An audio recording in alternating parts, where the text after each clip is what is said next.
जी हाँ दोस्तों, स्वागत है एक और नए एजुकेशनल वीडियो में। तो दोस्तों अपन ने जो है लास्ट वीडियो में रजाकार तक जो है अपन ने जो है चर्चा की थी, और आज की इस वीडियो में जो है अपन मणिपुर को भारतीय संघ में विलय इस हेडिंग से जो है आगे स्टार्ट करने वाले हैं। ठीक है, और जो भी स्टूडेंट इस वीडियो में नए हैं, ठीक है, तो वो जो है पिछले वीडियो देखने के लिए जो वीडियो के डिस्क्रिप्शन में लिंक दिया हुआ है वहाँ से उसे देख सकते हो। ठीक है, तो आज की इस वीडियो में अपन जो है मणिपुर को भारतीय संघ में विलय इसको अपन जो है हेडिंग को देखने वाले हैं। ठीक है, और आज की इस वीडियो में ये पूरा का पूरा चैप्टर जो अपन जो खल्लास करने वाले हैं, एक एक हेडिंग को जो है यहाँ पर समझने वाले हैं। ठीक है, यदि आपको कोई डाउट आता है तो कमेंट बॉक्स में बेझिझक आप यहाँ पर पूछ सकते हो। ठीक है, तो देखिए सबसे पहले अपन जो है इस वीडियो को बिना देरी के स्टार्ट करते हैं। ठीक है, तो यहाँ पर देखिए मणिपुर को भारतीय संघ में विलय, तो जैसे अपन ने हैदराबाद का जो है भारत में विलय किया, उसी प्रकार से जो है मणिपुर को अपन जो है भारत में किस प्रकार से जो है मिलाएंगे। ठीक है, भारत के भूभाग में मणिपुर को किस प्रकार से शामिल किया जाएगा, ये यहाँ पर देखने वाले हैं। ठीक है,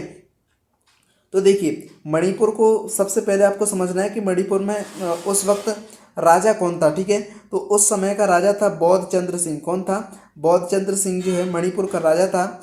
और मणिपुर का जो देखिए यहाँ पर मणिपुर के महाराजा बौद्ध चंद्र सिंह अपनी रियासत को स्वतंत्र बनाए रखना चाहते थे। ठीक है, तो देखिए सबसे पहले स्वतंत्र रियासत बनाने की घोषणा किसने की थी, तो ये आपको यहाँ पर याद रखना है, त्रावणकोर के राजा ने। किसने? त्रावणकोर के राजा ने अपनी रियासत को सर्वप्रथम क्या है आज़ाद रखने की घोषणा यहाँ पर की थी। ठीक है, और इसके बाद जो है हैदराबाद के शासक निजाम ने जो है अपनी रियासत हैदराबाद को जो है स्वतंत्र रखने की घोषणा की थी। ठीक है, ये आपको यहाँ पर याद रखना है, बोर्ड एग्जाम में इस प्रकार से जो क्वेश्चन है वो आपसे पूछा जा सकता है। तो देखिए जो है मणिपुर का महाराजा था बौद्ध चंद्र सिंह, इन्होंने जो है अपनी रियासत को स्वतंत्र जो है बनाए रखना चाहते थे। अतः महाराजा और भारत सरकार के बीच एक समझौता हुआ। ठीक है, यानी जो बौद्ध चंद्र सिंह थे वो अपनी जो रियासत है मणिपुर को क्या रखना चाहते थे, स्वतंत्र रखना चाहते थे। और जो है भारत सरकार और मणिपुर के महाराजा बौद्ध चंद्र सिंह के बीच में क्या हो गया था, एक समझौता हुआ। ठीक है, क्या हुआ? एक समझौता हुआ। ठीक है, जिसके तहत क्या कहा गया था, जिसके तहत कहा गया था कि मणिपुर की आंतरिक जो स्वायत्तता है, ठीक है, मणिपुर की जो आंतरिक जो स्वायत्तता है ना, वो क्या रखी जाएगी, बरकरार रखी जाएगी। ठीक है, यानी एक समझौता हुआ मणिपुर के महाराजा और जो है भारत सरकार के बीच कि जो है मणिपुर की जो आंतरिक स्वायत्तता है वो क्या है, बरकरार रखी जाएगी। ठीक है, आगे देखिए जून 1948 में महाराजा, ठीक है, जून 1948 में जो महाराजा ने जनमत संग्रह के दबाव में, ठीक है, जनमत के दबाव में आकर चुनाव करवाए साहब। ठीक है, यानी जून 1948 में क्या हुआ था, मणिपुर में जो मणिपुर के महाराजा थे बौद्ध चंद्र सिंह, कौन थे? बौद्ध चंद्र सिंह, उन्होंने जनमत के दबाव में, है ना, यानी लोगों के दबाव में आकर क्या करवाए, चुनाव करवाए। ठीक है, क्या करवाए थे? चुनाव करवाए थे, चुनाव करवाया, जिसके फलस्वरूप मणिपुर में संवैधानिक राजतंत्र कायम हो गया साहब। ठीक है, यानी मणिपुर में क्या हो गया, संवैधानिक राजतंत्र कायम हो गया, क्योंकि एक तो वहाँ पर चुनाव हो गई, ठीक है, चुनाव हो गया, और दूसरा वहाँ पर जो राजा बैठा हुआ है इसलिए वो क्या हो गया, संवैधानिक राजतंत्र वहाँ पर कायम हो गया। ठीक है, सामान्यतः मणिपुर में, देखिए ये लाइन आपको वेरी वेरी इंपॉर्टेंट है, याद रखनी है, जो आगे मैं आपको बताने जा रहा हूँ। ठीक है, तो जो है सामान्यतः मणिपुर में जो है पहली बार सार्वभौमिक वयस्क मताधिकार, ठीक है, आपको याद रखना है, और सामान्यतः मणिपुर में पहली बार जो है सार्वभौमिक वयस्क मताधिकार के सिद्धांत को अपनाकर जो है चुनाव हुए थे। ठीक है, ये लाइन आपको वेरी वेरी इंपॉर्टेंट है, याद रखना है। एग्जाम में क्वेश्चन किस प्रकार से पूछा जाएगा कि जो है भारत में सर्वप्रथम पहली बार जो सार्वभौमिक वयस्क मताधिकार के आधार पर चुनाव कहाँ पर हुए थे, तो आपको याद रखना है मणिपुर में हुए थे। कब हुए थे? जून 1948 में। कब हुए थे?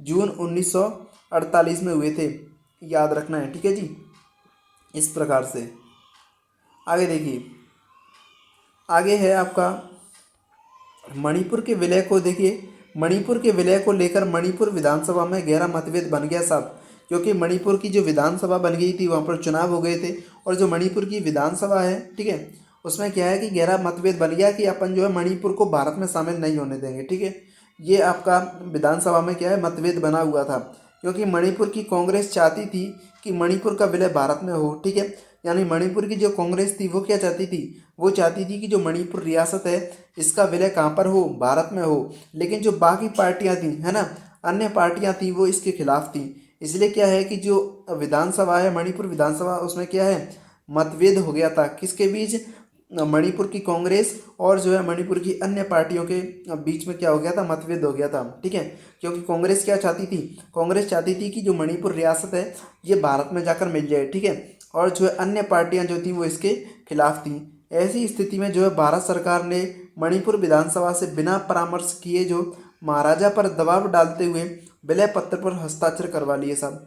देखिए, इस लाइन को आपको यहाँ से दोबारा से रिपीट कर रहा हूँ, इसको समझना है, वेरी वेरी इंपॉर्टेंट है कि जो है ऐसी स्थिति बन गई थी कि जो है कांग्रेस विधानसभा है ना, मणिपुर जो विधानसभा है इसमें क्या हो गया था, मतभेद हो गया था। और ऐसी स्थिति में जो भारत सरकार है इसने क्या किया, इसने क्या मणिपुर विधानसभा में जो है बिना परामर्श किए, है ना, जो मणिपुर की विधानसभा थी उससे बिना परामर्श किए जो है जो महाराजा था मणिपुर का बहुत चंद्र सिंह, इस पर दबाव डाला। और दबाव डालने के बाद जो है विलय पत्र पर क्या करवा लिए, विलय पत्र पर हस्ताक्षर करवा लिए। ठीक है, विलय पत्र पर हस्ताक्षर करवाए। इस प्रकार जो मणिपुर है भारत का हिस्सा बन गया सब। ठीक है, मणिपुर जो है वो है भारत का क्या बन गया, हिस्सा बन गया। लेकिन सरकार के इस फैसले से लोगों में नाराजगी की भावना पैदा हो गई, है ना। सरकार ने जो ऐसा कदम उठाया था भारत सरकार ने कि जो है मणिपुर विधानसभा से परामर्श ही नहीं लिया। ठीक है, और जो है महाराजा पर दबाव डालकर जो है विलय पत्र पर हस्ताक्षर करवा लिए, इंस्ट्रूमेंट ऑफ एक्सेशन पर हस्ताक्षर करवा लिए। ठीक है, इससे जो है मणिपुर के जो लोग हैं उनमें क्या है, मतभेद हो गया, नाराजी हो गई, नाराजी की भावना पैदा हो गई, जिसके जो है असर जो है आज तक जो है देखा जा सकता है। और जो है अभी भी लगभग वहाँ पर जो है आपातकाल इमरजेंसी जो है वो लगी हुई है। ठीक है, वहाँ पर जो है विद्रोह भड़क उठता है, भड़क, है ना, विद्रोह जो है वो होता ही रहता है। ये आपको यहाँ पर याद रखना है। आगे देखिए, नोट का बिंदु आपको बनाना है। ठीक है, नोट का बिंदु आपको बनाना है और यहाँ पर फर्स्ट पॉइंट में लिखना है कि 1920 में कांग्रेस का पहला नागपुर अधिवेशन हुआ था। ठीक है, 1920 में क्या हुआ था, कांग्रेस का पहला जो है नागपुर अधिवेशन हुआ था। ठीक है, दूसरा पॉइंट आपको लिखना है, देशी रियासतों के विलय के बाद भारतीय संघ प्रांतों की आंतरिक सीमाओं को तय करने की चुनौती सामने आई थी। ठीक है, यानी देखिए आगे यहाँ पर इस पॉइंट को आपको समझना है अच्छे से कि जो है देशी रियासतों के विलय के बाद, जब देशी रियासतों का जो है विलय भारत में हो गया था, हैदराबाद का रियासत हैदराबाद की जो रियासत है इसका विलय भारत में हो गया। ठीक है, और जो है आपका बुक में जो मणिपुर अभी अभी अपन ने सीखा, मणिपुर जो रियासत है इसका विलय भी भारत में हो गया। इसके बाद जो है जूनागढ़ रियासत, जम्मू कश्मीर की जो रियासत थी वो भी भारत में मिल गई। ठीक है, तो इसके बाद क्या हुआ, भारतीय संघ में जो है प्रांतों की आंतरिक सीमाओं को तय करने की चुनौती सामने आई। अर्थात जो है प्रांतों की जो यानी राज्य हैं उनकी जो आंतरिक सीमाएं हैं, ठीक है, अंदर की जो सीमाएं हैं उनको तय करने अर्थात निश्चित करने की जो चुनौती है वो सामने आई। ठीक है, यानी रियासतों को तो भारत में मिला लिया, लेकिन जो राज्य की जो सीमाओं का जो विवाद था वो अभी नहीं सुलझा था। ठीक है, आगे देखिए, इसी प्रकार से एक आंदोलन उठता है जिस आंदोलन को अपन आंध्र आंदोलन के नाम से जानते हैं। कौन से आंदोलन के नाम से जानते हैं, आंध्र आंदोलन के नाम से जानते हैं। वेरी वेरी इंपॉर्टेंट है, 3 स्टार लगे हुए हैं, 1 स्टार मैं और लगा देता हूँ, 4 स्टार हो गए। ठीक है, तो वेरी इंपॉर्टेंट है, मोस्ट इंपॉर्टेंट है। तो देखिए, पुराने मद्रास प्रांत के तेलुगु भाषाई क्षेत्र में, है ना, जो मद्रास इलाका है, पुराना जो मद्रास था, ठीक है, मद्रास प्रांत के तेलुगु भाषाई क्षेत्र में एक विशाल आंदोलन चला था। कौन सा आंदोलन चला था, विशाल आंदोलन चला था, जिसे अपन आंध्र आंदोलन के नाम से भी जानते हैं। ठीक है, जिसमें क्या मांग रखी गई थी कि मद्रास प्रांत के तेलुगु भाषाई इलाके को अलग करके एक नया राज्य आंध्र प्रदेश बनाया जाए। ठीक है, यानी जो मद्रास प्रांत है इसमें जो तेलुगु भाषा जो बोलते हैं उस इलाके को जो है अलग करके एक नया राज्य बना दीजिए, जिसको अपन आंध्र प्रदेश के नाम से जानेंगे। ठीक है, इसे आंध्र आंदोलन के नाम से भी जाना गया। ठीक है, ये आपको याद रखना है। सामान्यतः केंद्र सरकार हाँ ना की दुविधा में थी। केंद्र सरकार ने मना नहीं किया था, लेकिन कभी हाँ कर देती थी, कभी ना कर देती थी। ठीक है, ये याद रखना है। आंध्र आंदोलन की कार्रवाई कांग्रेस नेता और दिग्गज गांधीवादी पोट्टी श्रीरामुलु जी, देखिए वेरी वेरी इंपॉर्टेंट है, हाईलाइट किया हुआ है। ठीक है, तो जो है आंध्र आंदोलन की कार्रवाई किसने की थी, तो कांग्रेसी नेता थे और जो है एक दिग्गज गांधीवादी थे जो गांधी के विचारों पर चलते थे। उनका नाम था पोट्टी श्रीरामुलु जी। ठीक है, पोट्टी श्री रामुलु जी ने की थी। ठीक है, और जो है जिनकी 56 दिनों की भूख हड़ताल के बाद जो है मृत्यु हो गई। ठीक है, तो आंध्र आंदोलन के दौरान पोट्टी श्रीरामुलु जी की 56 दिनों की जो है भूख हड़ताल के दौरान क्या हो गई थी, मृत्यु हो गई थी। ये आपको याद रखना है। तो very very important, Potti Sriramulu ji से यहाँ से जो है बोर्ड एग्जाम क्वेश्चन पूछ सकता है, ये आपको याद रखना है। ठीक है, आगे देखिए, आगे है, जिसके फलस्वरूप बड़े पैमाने पर जो है हिंसक घटनाएं हुई थी, ठीक है, अनेक लोग मारे गए थे। जब जो है पोटी श्रीरामुलु जी की मृत्यु हो गई, इसके बाद क्या हुआ था, बहुत ज़्यादा हिंसक घटनाएं हुई थी, क्योंकि लोग जो है गुस्सा में आ गए थे, है ना, क्योंकि उनका एक नेता जो है उसकी क्या हो चुकी थी, मृत्यु हो चुकी थी, ठीक है। अनेक लोग मारे गए थे, साथ ही अनेक विधायकों ने अपने पद से इस्तीफा दे दिया साहब, ठीक है। आखिरकार देखिए, आखिरकार दिसंबर 1952 में नेहरू जी के द्वारा आंध्र प्रदेश के नाम से अलग राज्य बनाने की घोषणा की गई थी, ठीक है। तो वेरी वेरी इंपॉर्टेंट है, आपको अच्छे से समझना है। 2025 में यहाँ से इस हेडिंग से जो है क्वेश्चन पूछा गया था, ठीक है। 2025 में यहाँ से क्वेश्चन पूछा गया था कि जो है आंध्र प्रदेश नाम का जो राज्य है वो कब अस्तित्व में आया था। तो जो है इसका राइट आंसर होगा दिसंबर 1952, ठीक है। दिसंबर 1952 में जो है नेहरू जी ने जो है आंध्र प्रदेश के नाम से अलग राज्य बनाने की क्या कर दी थी, देखिए घोषणा कर दी थी, क्या कर दी थी, घोषणा कर दी थी, ठीक है। आगे देखिए, एक नोट का बिंदु आपको लिखना है और ये वेरी इंपॉर्टेंट है, ये आपको समझना है। पहला पॉइंट है, देश में पहली बार भाषा के आधार पर पुनर्गठित होने वाला जो राज्य है वो कौन सा है, आंध्र प्रदेश है, ठीक है, जो 1953 में बना था, ठीक है। तो 1953 में बना था, लेकिन घोषणा कब की गई थी, घोषणा की गई थी 1952 में, ठीक है। देश में पहली बार जो भाषा के आधार पर जो कौन सा राज्य बना था, तो आंध्र प्रदेश बना था। कौन सी भाषा के आधार पर बना था, तेलुगु भाषा के आधार पर बना था। कब घोषणा की गई थी, दिसंबर 1952 में घोषणा की गई थी, और बना कब था, 1953 में बना था, ठीक है। ये आपको याद रखना है, वेरी इंपॉर्टेंट है, बोर्ड एग्जाम में इस हेडिंग से जो है क्वेश्चन पूछा गया था, ठीक है। अगला पॉइंट है आपको, तेलुगु भाषा के आधार पर पुनर्गठित हुआ था कौन सा राज्य, आंध्र प्रदेश, ठीक है। तेलुगु भाषा के आधार पर पुनर्गठित हुआ था, ठीक है। एक हेडिंग जो अभी अभी अपन ने जो है पोटी श्रीरामुलु जी के बारे में पढ़ा था, अब यहाँ पर पोटी श्रीरामुलु जी के नाम से हेडिंग आपको बनानी है, ठीक है। आगे इसमें लिखना है, देखिए इनका जन्म 1901 में हुआ था। पोटी श्रीरामुलु जी का जन्म कब हुआ था, 1901 में हुआ था।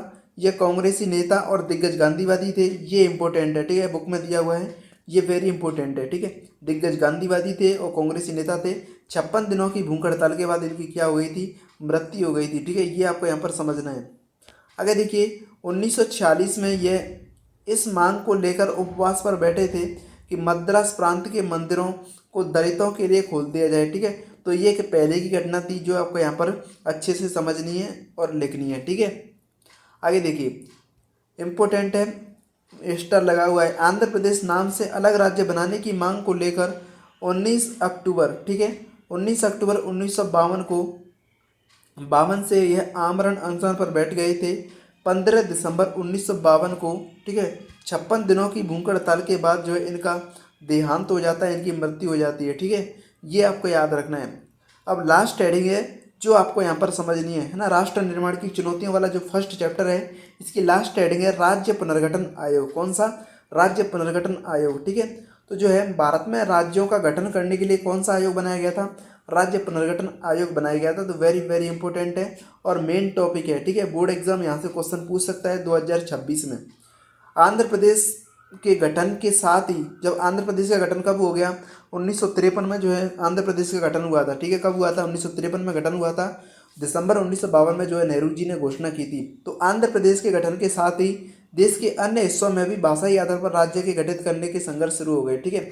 अब देखिए, नेहरू जी के द्वारा जो है आंध्र प्रदेश का घोषणा कर दी गई कि जो है दिसंबर 1952 में घोषणा कर दी नेहरू जी ने कि जो आंध्र प्रदेश के नाम से जो है एक अलग राज्य होगा, ठीक है। इस प्रकार जो है अन्य जो राज्य थे भारत के, उन राज्यों में भी भाषा के आधार पर जो है राज्य जो है गठित करने के लिए संघर्ष शुरू हो गए, ठीक है। वो भी कहने लगे कि हमारा भी जो है भाषा के आधार पर राज्य का गठन किया जाए, ठीक है। तब बाध्य होकर सरकार ने, ठीक है, परेशान हो गई सरकार, और परेशान होकर अर्थात बाध्य होकर सरकार ने 1953 में राज्य पुनर्गठन आयोग बना दिया, ठीक है। 1953 में कौन सा आयोग बना दिया, राज्य पुनर्गठन आयोग बना दिया। इस आयोग का कार्य आपको याद रखना है ना, इस आयोग का कार्य राज्य के सीमांकन मामले पर गौर करना था, ठीक है। इस आयोग का अर्थात राज्य पुनर्गठन आयोग का कार्य क्या था, काम क्या था कि राज्यों की सीमाओं का अंकन करना, अर्थात राज्यों की सीमा निर्धारित करने पर गौर करना था। अतः इसने अपनी रिपोर्ट में स्वीकार किया कि राज्यों की सीमाओं का निर्धारण वहाँ पर बोली जाने वाली भाषा के आधार पर किया जाएगा, ठीक है। यानी इसने एक रिपोर्ट सौंपी और उसमें क्या कहा था, इसने कहा था जो राज्य का गठन है, राज्य की सीमाओं का जो निर्धारण है वो किस प्रकार होगा, वहाँ पर बोली जाने वाली भाषा के आधार पर जो है राज्य का गठन किया जाएगा। ठीक है, सीमा सीमा का जो है निर्धारण किया जाएगा।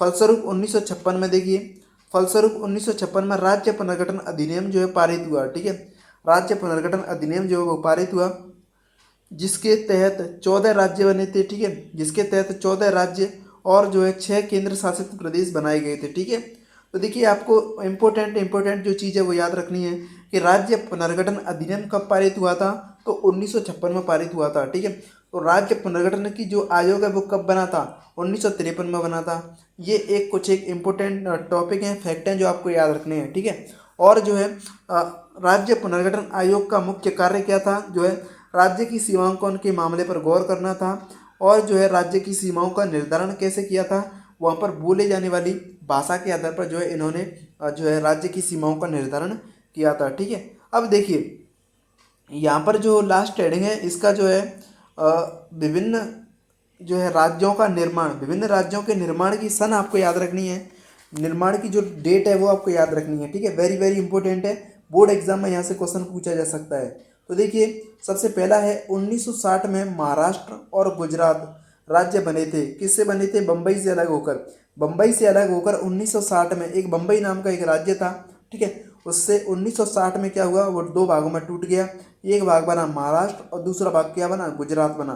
क्योंकि एक भाग में मराठी भाषा बोलने वाले लोग थे और एक भाग में जो है गुजराती भाषा बोलने वाले लोग थे, और जो गुजराती बोलते थे उस भूभाग को गुजरात, ठीक है, और जो महाराष्ट्र अर्थात जो मराठी भाषा बोलते थे उसे महाराष्ट्र के नाम से जो है अलग कर दिया गया। ठीक है, आगे है 1963 में जो है नागालैंड नाम से जो है एक अलग राज्य बना था, है ना। 12 चीन युद्ध का जो परिणाम है एक तरह से ये आपको देखने को मिलता है। ठीक है, आगे है 1966 में पंजाबी भाषाई आधार पर पंजाब राज्य बना था। ठीक है, और साथ ही पंजाब से अलग करके हरियाणा और हिमाचल प्रदेश भी बनाए गए थे। ठीक है, तो 1966 में 3 राज्य बने थे। कौन कौन से बने थे, तो एक बृहद पंजाब के नाम से राज्य था जिसको 1966 में 3 भागों में तोड़ दिया गया। ठीक है, बृहत्तर पंजाब से जो है एक पंजाब, हरियाणा और हिमाचल प्रदेश नाम से 3 राज्य अस्तित्व में आए थे। ठीक है, 1972 में जो है असम से अलग करके मेघालय बनाया गया, मणिपुर बनाया गया, त्रिपुरा बनाया गया। ठीक है, तो 1972 में जो है 3 राज्य जो है अस्तित्व में आए थे। कौन कौन से आए थे, मेघालय, मणिपुर और त्रिपुरा। ठीक है, मिजोरम और अरुणाचल प्रदेश 1987 में अस्तित्व में आए। ठीक है, लास्ट है 2000 में छत्तीसगढ़, उत्तराखंड और झारखंड जो है 3 राज्य अस्तित्व में आए थे। 3 राज्य अस्तित्व में आए थे, बिल्कुल। छत्तीसगढ़ किससे बना था, मध्य प्रदेश से अलग होकर बना। उत्तर प्रदेश से उत्तराखंड अलग राज्य बना, बिहार से झारखंड बना। ठीक है, तो ये इंपॉर्टेंट डेट्स हैं जो आपको वेरी वेरी इंपॉर्टेंट है, याद करना है, इनका रट्टा मारना है, इनको घोंट कर पी जाना है। ठीक है, इनको अच्छे से याद कर लेना है। ठीक है, बोर्ड एग्जाम के व्यू से ये वेरी वेरी इंपॉर्टेंट है, आपको याद रखना है। ठीक है, तो आज जो है यहाँ पर कुछ एक हेडिंग और बची हैं, इसके बाद ये चैप्टर क्या हो जाएगा, खल्लास हो जाएगा, कंप्लीट हो जाएगा। ठीक है, आगे है देखिए 2 जून 2014 को आंध्र प्रदेश से, ठीक है, आंध्र प्रदेश कब बना था, आंध्र प्रदेश की घोषणा कब की, आंध्र प्रदेश कब बना था, देखिए 1953 में बना था। कब बना था, 1953 में बना था। ठीक है, जो है आंध्र प्रदेश जो है इससे 2 जून 2014 को अलग करके एक नया राज्य तेलंगाना बनाया गया। तो तेलंगाना राज्य का गठन किस राज्य से किया गया, आंध्र प्रदेश से किया गया। कब किया गया, 2 जून 2014 को। ठीक है, 2 जून 2014 को आंध्र प्रदेश के नाम से एक अलग राज्य का जो है गठन किया गया। ठीक है, एक और आपका जो पॉइंट है, राज्यों के पुनर्गठन की कथा अभी समाप्त नहीं हुई है। ठीक है, क्योंकि महाराष्ट्र में विदर्भ, पश्चिमी उत्तर प्रदेश में हरित प्रदेश और पश्चिम बंगाल में भी अलग राज्य बनाने के लिए आंदोलन चल रहे हैं। ठीक है, तो देखिए राज्यों की जो पुनर्गठन की जो कथा है वो अभी समाप्त नहीं हुई है। ठीक है, बिल्कुल समाप्त नहीं हुई है। भविष्य में और राज्य बनने की जो संभावनाएं हैं बिल्कुल, क्योंकि महाराष्ट्र में एक विदर्भ क्षेत्र है जहाँ पर जो है अलग राज्य बनाने की जो है क्या है मांग चल रही है। पश्चिमी जो उत्तर प्रदेश है वहाँ पर जो है हरित प्रदेश के नाम से जो है अलग राज्य बनाने की मांग चल रही है। उधर पश्चिम बंगाल में भी जो है अलग राज्य बनाने के लिए आंदोलन चल रहे हैं। ठीक है, तो यहाँ तक जो है आपका राष्ट्र निर्माण की चुनौतियों वाला जो चैप्टर है वो आपका यहाँ पर कंप्लीट होता है। ठीक है, बिल्कुल। आपको यदि कोई डाउट हो, कोई समस्या हो तो आप यहाँ पर कमेंट कर सकते हो। ठीक है, बिल्कुल। और जिन्होंने भी जो है इससे पहले अर्थात जो लास्ट वीडियो के जो नोट्स हैं वो नहीं देखे हैं, ठीक है, तो उसका जो लिंक है वो डिस्क्रिप्शन बॉक्स में मैं डाल दूंगा, वहाँ से आप जो है उन्हें देख सकते हो। ठीक है, तो आज का वीडियो कैसा लगा? वीडियो अच्छा लगा हो तो वीडियो को लाइक करें, और चैनल पर नए हैं तो चैनल को सब्सक्राइब करना ना भूलें। ठीक है, मिलते हैं नेक्स्ट चैप्टर में, तब तक के लिए थैंक यू सो मच। जय हिंद, जय भारत।